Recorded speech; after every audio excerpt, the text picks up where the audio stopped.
I don't know if you have noticed, the moment the safeguard is mentioned, But we know they want to stop the safeguard. What I need to know is how they could do that. what we tend to think about is that it is a punishment for going against the pact or a way to control the crowd if they fall out of line. This is exactly what the algorithm wants us to think the safeguard is. And that thought was not planted by ourselves. It's important to know, for your silo's sake, that the safeguard is in fact not preventable. It's all what the algorithm has been doing, and especially telling that suggests that the pipe was installed in case something goes wrong. Which means if they all fall in line, then probably there won't be any need to gas them to death. So Camille, because she doesn't know what people like Bernard knows, she's doing everything possible to prevent the unpreventable, but there's something that she doesn't know about why the safeguard is there in the first place and what its intended purpose is. You see, people know about the pact. They know what happens if they go against it. It's either detention, being sent to the mines, or worse, being sent out to clean.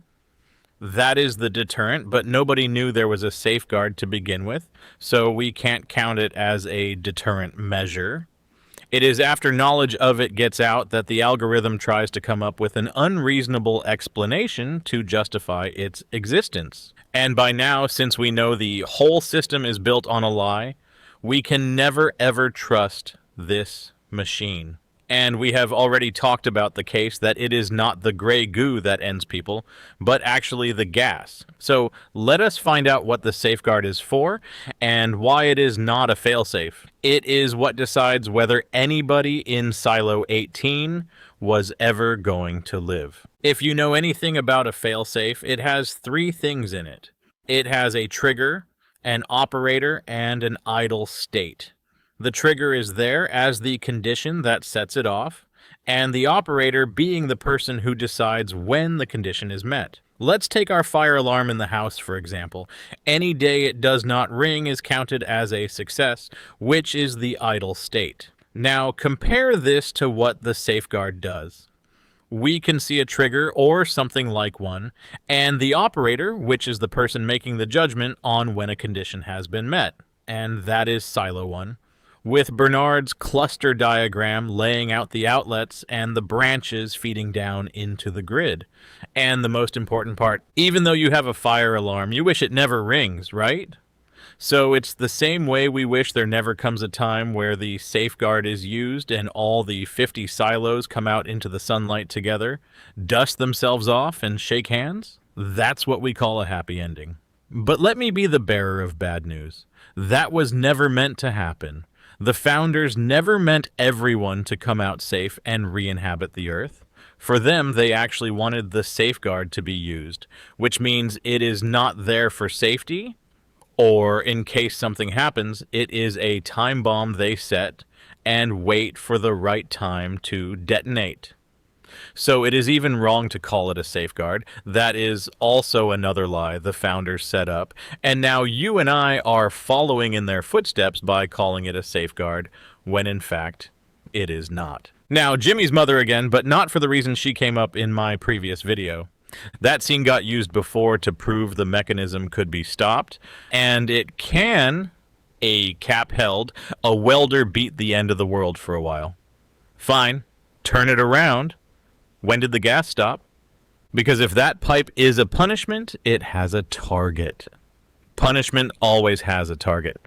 You gas the level where the uprising is, or you gas until the people who broke the rule are dead, and then the valve closes. Because the point of punishment is that somebody is supposed to be alive afterward to have learned something. That is what punishment is for. It corrects. That is not what happened in 17.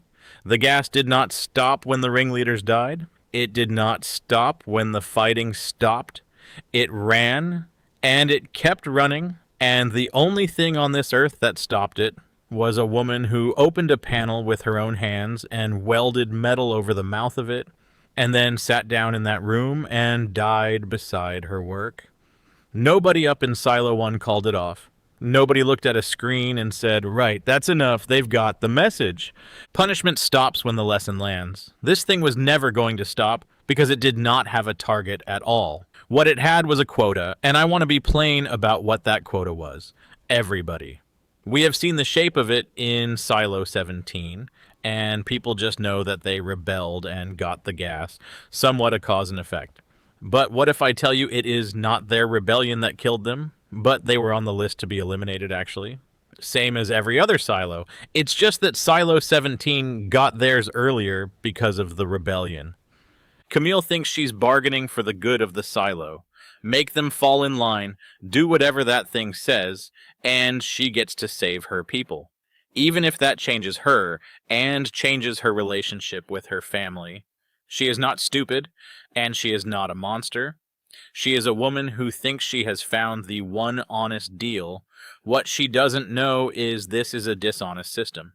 That means whatever she is doing is to delay the inevitable. She can only delay their extinction with this bargain.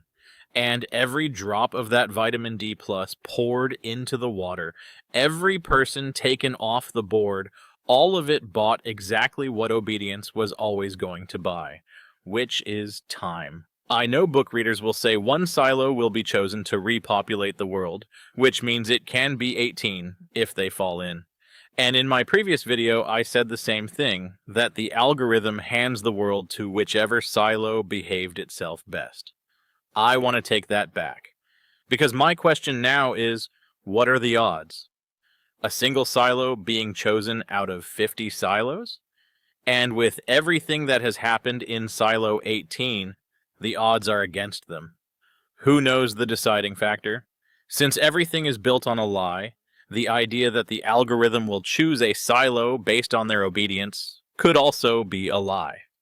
Let's go deep into some book spoilers to help us understand what the algorithm's real purpose is.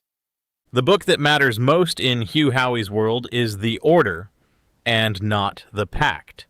The Pact is meant for the people, but the Order is what the founders in Silo 1 reads from. And I will call it a management manual.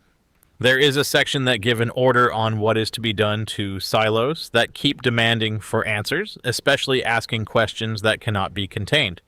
And there are shifts, which we have already gone over. There are 49 plus 1 silos in the books, and 50 plus 1 according to the show.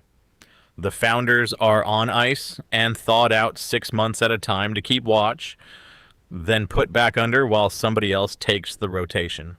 Why build it that way at all? So that their ideology can be preserved with them. And then also, cryosleep ensures that nobody is ever awake long enough to develop a conscience about it. No operator ever watches 2 silos get wiped out back to back.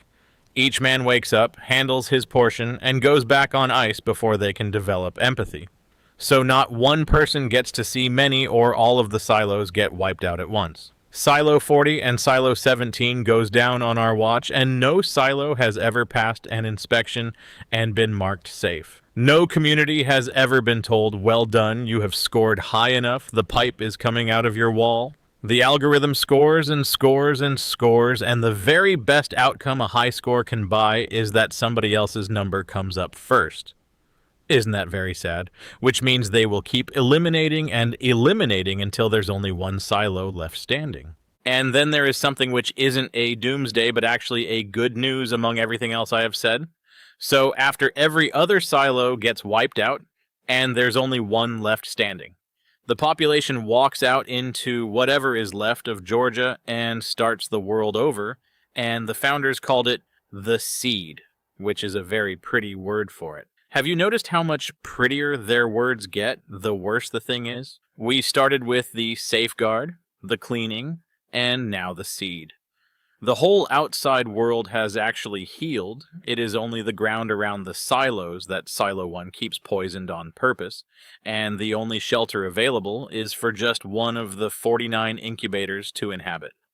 Metaphorically, every silo on that grid was built to raise a crop of human beings under observation for 5 centuries so that one crop could be harvested and the rest turned under.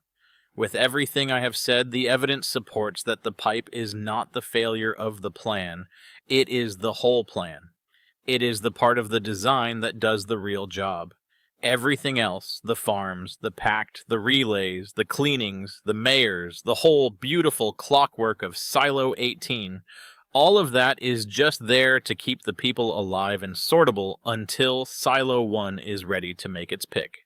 Now, hear me out on this. A network with control lines and outlets means human beings deciding, and human beings can decide not to. Silo 1 could simply choose to open nothing. Fair point, and I would take it seriously if the founders had not got there before either of us. Because that is precisely what the shifts and the freezers and the memory work are for. The whole plan exists so that no generation of operators is ever awake, informed, and conscientious enough to change the policy that they decided from the beginning. They built the plan to survive their own descendants' mercy. Say what you want about these people, they were thorough. So, what is Juliet actually doing then? Something I doubt even she has named yet. Getting into judicial and capping that outlet is brilliant, though risky, as we already know.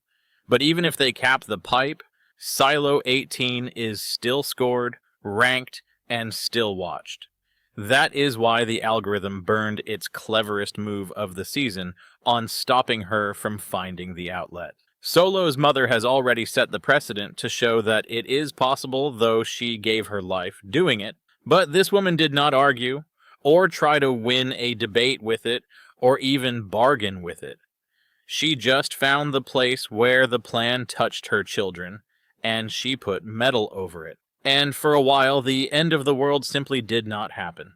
Silo 17 fell anyway, and I am not going to pretend otherwise. But it fell for other reasons, and that is not nothing.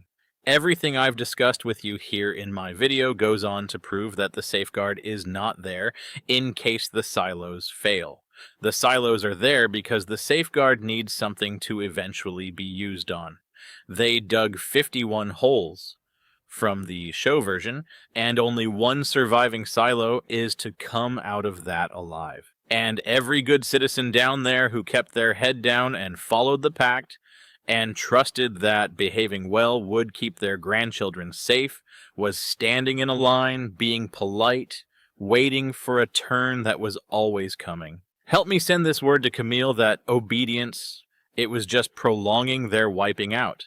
And only one act has ever changed an outcome, and that is the woman who, some decades ago, in a silo full of corpses, took a welding torch and decided that enough is enough.